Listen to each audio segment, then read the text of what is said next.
ወገን ምንድነው እየተፈጠረ ያለው ነገር? እኔ በጣም ነው ማመን ያቃተኝ በእውነት ምንድነው እየሆነ ያለው ነገር?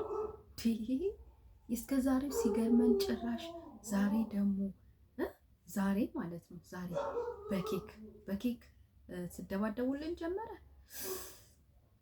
በጣም ነው እኔ በእውነት በዛሬው ቪዲዮ በጣም ነው የተከፋሁት በሁላችሁም እዛ ላይ የሰራችሁት ላለ ክሮሞች ወይም የሰራችሁት አባላቶች በሙሉ እኔ አዝኛለሁ። በቃ ምንም ይሄ ነው የሚባል የሆነ ደስ የሚል ማለት ይሄ ነው የሚባል ሀሳብ ሊገኝበት የማይችሉ ዝም ብሎ አይነት ነገር ነው የተሰማኝ። በእውነት ነው የምላችሁ የመሰለኝን ነገር መናገር መብቴ ነው አይደል እንዴ?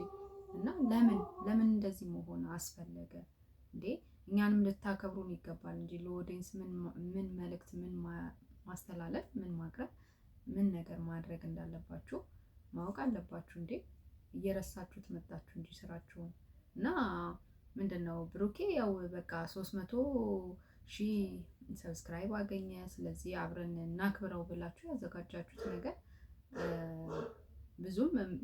ብዙም የማይዋጥ ነገር ነው ማለት ነው። አሁን ካላችሁበት አሁን የሃይሚና ብሩኬ ካሉበት ነገር አንፃር የማይዋጥ ነገር ነው። በቃ መሆን የሌለበት ነገር ነው። ለማክበር ሰፊ ጊዜ እኮ አለው አይደል እንዴ? ምን ማለት ነው? እና የዚህ ሁሉ ደግሞ ሴራ ጠንሳሽ እዩ ነሽ። እዩ በጣም እኔ እንጃ ግራ እያጋባሽ ነው ያለሽው በእውነት። እኔ አንዳንዴም ደግሞ ምንድነው እውነተኛም የብሩኬ ማለት እስከ ዛሬ የሆነው ነገር ሃይሚና ብሩኬ ጋር ያለው ነገር ውሸት ነው ፌክ ነው እያልኩ አይደለም።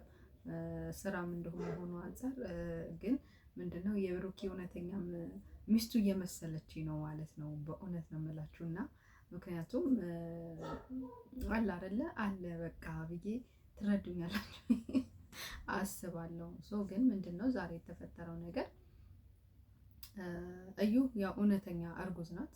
ፌክ የውሸት እርጉዝና አይደለም፣ እውነተኛ እርጉዝ ናት። እንግዲህ ይሄ እርግዝና እንግዲህ ደግሞ የልጄ ባለቤት ከዚህ በፊት የሚያሳየችው ነኝ ብሎ የመጣውም የልጇ ባለቤት አይደለም ብላለች። እሱ አይደለም ብሩኬ ነው የምናየው ይሆናል። 2 ወር ቀርቶኛል እያለች ነው። እንደውም ዛሬ ግን እሱ ሳይሆን ዛሬ አጀንዳችን 2 ወሩ ሲደርስ የምናየው ይሆናል። በእርግጥ ምናልባትም የብሩኬም ልጅ ሊሆን ይችላል ሚስቱም ልትሆን ትችላለች። እሱም በሂደት የምናየው ይሆናል። ያው አንዳንድ ነገሮች ይሆናል አይደለ የሚያጠራጥሩም ግልጽ የሆኑም ነገሮች ስላሉ ነው እንደዛ ያልኳችሁና እሱን ግን በጊዜ አይተነው ብንወስን ይሻላል ባይ ነኝ። በተረፈ ግን ማነህ እንትና ስሙ ነበረ መድኃኒዓለም አልጠፋብኝም። ፍፄ ማለት ነው። ፍፄ ለምን መጥራት አስፈለገ ሀይሚን ማለት ነው። ሀይሚን ለምን መጥራት አስፈለገ በዛሬው ፕሮግራም ላይ ማለት ብሩኬ እውነት አንተ እንዲደሰት ከፈለክ እንደሚበጠበጥ ታውቃለህ። አላቅም ምናምን እንዲከሰታል ምናምን ብዬ አላሰብኩም ምናምን ማለት ይሄ አይሰራም የማይመስል ነገር ነው። እኛ ጅል ነን እንዴ? አንተ እንደዛ ስትነን የምንጃጅ አይደለም እንዴ? ምን ማለት ነው? እንደዚህ አይነት ነገር እንደሚፈጠር አልገመትኩም፣ አላውቅም። ዝግጥ ብለህ ግግም ብለህ ማለት ነው። ታውቃለህ፣ አይገርምም? ታውቃለህ። ሆን ብለህ ነው እንደሱ ያረከው የጠራኸው ሆን ብለህ በቃ አለ አይደለ ማለት ሃይሚንም ወደህ ነው ወይም ደግሞ ለሃይሚ ክብር ኖሮ ነው እንዳንል በዚህ መልኩ የእሷን ክብር በሚያወርድ ወይም ደግሞ ይሄ ፕሮግራም ባለበት እሷ ምንም ደስ በማይላት መልኩ ልጠራት አችልም። ደስ እንደማይላት ታውቃለህ። እና ለምንድን ነው እንደዚህ ማድረግ የፈለግከው ፍፄ? ከዛም ይሄ ነገር ሲፈጸም ደግሞ እያየህ ተጀምሮ እስከሚያልቀው ቪዲዮ በዝምታ ነው ያለፍከው። ለማገላገል አልሞከርክ፣ የሆነ ነገር ለመፍጠር የሆነ መፍትሄ ለመፍጠር ምንም ነገር አልፈለግክም። በዝምታ ነው እያለፍክ ያለኸው ማለት ይሄ ነገር ሁለቱንም እንደሚበጠብጥ እያወቅህ ለመጥራቱ አስፈለገ? ሁለቱንም ነው የሚበጠብጠው። ብሩኬን ይበጠብጣል፣ ሃይሚንም ይበጠብጣታል። እኔ እንደሚሰማኝ እኔ ያላወቅኩም ያልከው ነገር ፍፄ በጣም አናደደኝ። እኔ እንደዚህ እንደሚፈጠር አላወቅኩም ነበር። በደንብ ታውቃለህ እንዴ?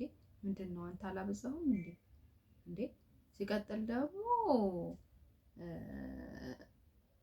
ያው ሃይሚ እንግዲህ ትናንትና በጋሽዬ ፊት አይደለ? ትናንት በጋሽዬ ፊት በቃ ከብሩኬ ጋር መቀጠል እንደማትፈልጊ ያለውን ነገር ሙሉ ለሙሉ ከራስሽ ነፃ ለመሆን ከብሩኬ ያለሽ ግንኙነትን ለማቋረጥ ሞክረሻል። አሁን ዛሬ የመጣሽበት አጀንዳ ምን እንደሆነ ባይታወቅም እንግዲህ አልፈልግም ብለሽዋል አይደለ? ግን አንቺ ደግሞ ዛሬ ላይ መተሽ እንደዚህ አይነት ነገሮችን ስትፈጥሪ እኔ በቃ ከብሩኬ ጋር ያለሽ ፍቅር እስካሁን እንትን እንዳልወጣልሽ ነው የተረዳሁት። ማለት መቀጠል ትፈልጊያለሽ። አፍሽ ይናገራል እንጂ ልብሽ አልቆረጠልሽም። ከልብሽ አልቆረጠም። ከብሩኬ ጋር ያለው ግንኙነት ከልብሽ አልቆረጠም። አፍሽ ግን ያው አልፈልግም አይነት ነገር አለ አይደለ? እንደዛ አይነት ነገር ነው የምትይው። የምታሳየው ምልክቶች እንደዛ ነው። ልብሽ አልቆረጠም። ስለዚህ ልብሽ ካልቆረጠ ደግሞ ይሄን ሰው ለምንድን ነው አሳልፈሽ ለሰው የምትሰጪው? በቃ ጥሩ አጋጣሚዎች እኮ ብሩክ ፈጥሮልሽ ነበረ። ያንን ጊዜ ተጠቅመሽ እንትን ማለት ነበረብሽ። አሁንም ጊዜ አለሽ አይሚዬ፣ አሁንም ጊዜ አለሽ። ያንቺ የማረግ ጊዜ አለሽ። ተስፋ አትቁረጪ። ግን በዚህ መልኩ አይደለም እሱን ወደ ራሱ ልትመልሽ የምችው። የሆነ የራስሽ ነገር እንትን ብለሽ ማመቻችተሽ አሁንም ጊዜ አለሽ። ከዚህ ጸባይሽ ማለት አሁን ካለሽበት ግራ ግብት ካለሽ መንፈስ ወጥተሽ በሌላ መልኩ እሱን ለማነጋገር ብትሞክሪና እሱን ወደ ራስሽ ብትመልሽ እኔም ደስ ይለኛል። አንድ ላይ ብትሆኑ እኔ ደስ ነው፣ በጣም ነው ደስ የሚለኝ ባትለያዩ። ግን ደግሞ ልብሽን በደንብ አዳምጪው ባይ ነኝ። ሰውም ስላለሽ ቤተሰብም ስላለሽ ምናምን ሳይሆን ልብሽን በደንብ አዳምጪው። ከዚህ በኋላ አብረን ብንቀጥል እንደዚህ አይነት ነገሮች ቢፈጠሩስ፣ የሆነ ነገር ቢፈጠር በዚህ መልኩ ወጥተዋለሁ ብለሽ ከዚህ በኋላ ላንቺ ማለት ነው ሀይሚዬ ከባድ ፈተና ነው የሚሆንብሽ። ከባድ ፈተና ነው የሚሆንብሽ ማለት ልብሽን በደንብ አዳምጠሹ ቢሆን ኖሮ እንደዚህ እንደማያስችልሽ ብትርቂም እንደማትች እሱ የሌላ ሰው መሆኑን እያወቅሽ መኖር እንደማች ካወቅሽ ማለት ነው እንደዚህ አይነት ውሳኔ ውስጥ መግባት የለብሽም ብዬ ነበር የማስበው። እኔ እንደዛ ነው የማስበው። ውስጥሽን በደንብ ማዳመን ነበረብሽ ሳስብሽ። አሁን ግን ሀይሚዬ ብሩኬ የሌላ ሰው ሆኖ መቀበል አልቻልሽም፣ ተቸግረሻል። ለመወጣት እኮ ፈተና እየሞከርሽ ነው፣ እየጣርሽ ነው፣ ግን አልቻልሽም። በጣም ነው ያሳዘንሽኝ። ካልቻልሽ ግን ይህ ለአንቺ ከባድ ፈተና ነው የሚሆንብሽ በእውነት በቃ አለ አይደለ? እንዴት አድርገሽ እንደምትወጪው ከባድ ነው። ወይ ሙሉ ለሙሉ መተው ነው ያለብሽ ወይ ደግሞ ካሁኑ ማለት ነው ወደ ራስሽ የምታመጭበትን ብሩኬን ወደ ራስሽ የምታመጭበትን ሀሳቦች ወይም ደግሞ የተለያዩ ነገሮችን ማመቻቸት አለብሽ።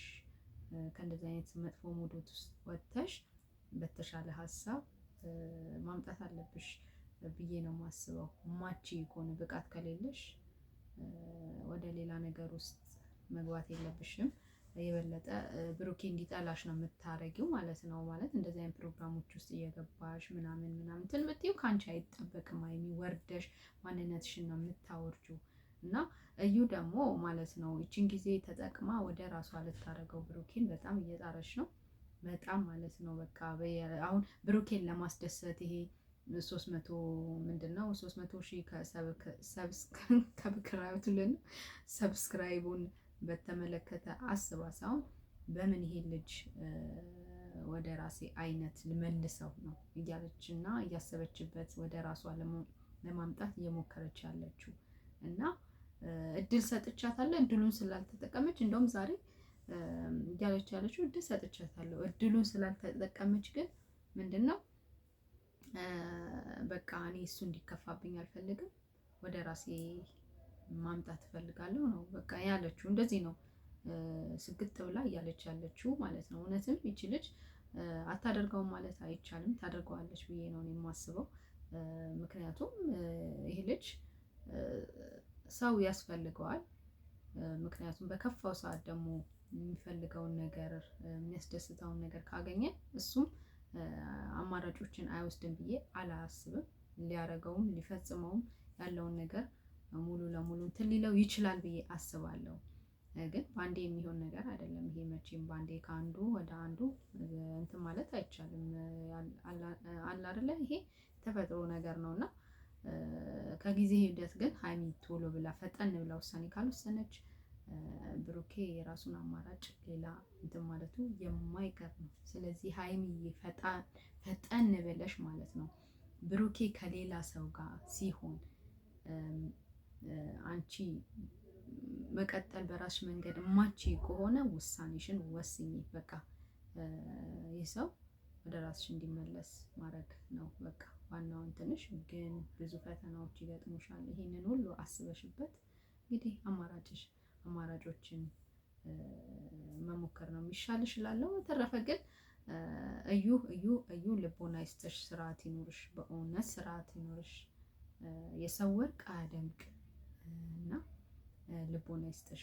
በተለያዩ ገጠመኞች እየተጠቀምሽ እነዚህ ልጆች ለመለያየት ልጁን ብሩኬን ወደ አንቺ ለማምጣት የምታደርጊው ጥረት የማይሆን ነው፣ የማይሳካል። ቢሆንልሽ እንኳን መጨረሻው ማያምር ነው። ምክንያቱም ሊሆንልሽ ሊሆን ይችላል፣ ግን መጨረሻው አያምርም ብዬ ነው የማስበው። በህይወትሽ የሚመጡት ነገሮች ጥሩ ላይሆንልሽ ይችላል እርግጠኝነትም። እና ተጠንቀቂ ለራስሽ ስትይ ማለት ነው። ለማንም ለጊዜው ደስታ ብለሽ ያልሆነ ውጥንቅጥ የሆነ ህይወት ውስጥ ለምትገቢያለሽ ራስሽ እዩ ማለት ነው። ቤተሰቦቼ ያላችሁበት ሰላም እግዚአብሔር ብዝት ይበላችሁ። ባባይ